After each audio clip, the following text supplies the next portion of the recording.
Қайырлы күн, құрметті жеке кәсіпкерлер. Біз бүгін 2020 жылғы 2-ші полугодияға нулевка отчет тапсыруға кішігірім мысалын көрсетеміз. Ол үшін кабинет салық.kz сайтын ашамыз. Одан кейін YTPOEXP. Сізде NCLR бағдарламасы орнатылып тұрған болу керек. YTPOEXP. Күлештің тұрған жерін таңдаймыз. Бізде уже ашылған бұрын. Мына жерге күлештің паролі.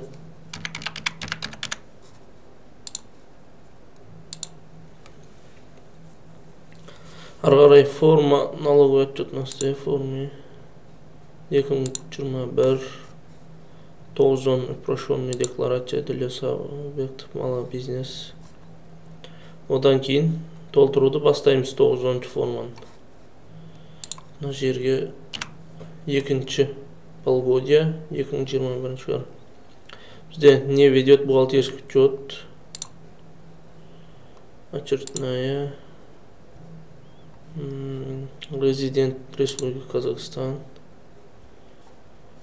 және де енді 4-ші бетке барамыз. Налоговый орган қай жерге тапсырамыз. Мысалы бізде Сауран ауданы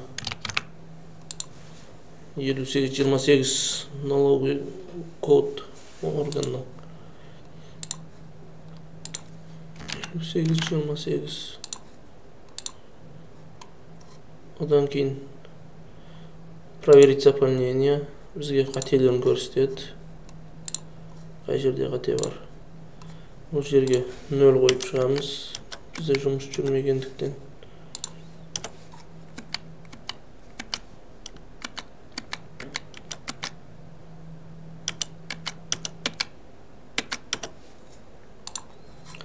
Там проверить заполнение.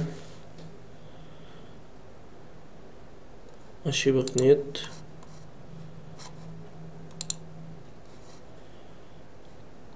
Там. Отправить в ОГД. Окей.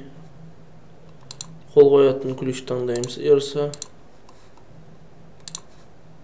Күлештің паролін жазамыз. Ағылшын тілінде. Окей. Успешно. Отправка успешно завершена. Енді журнал форум. Найтиді басамыз. Міне уже разнесение болып тұр. Бізде ешқандай сот отчисления пенсионка төленбеген.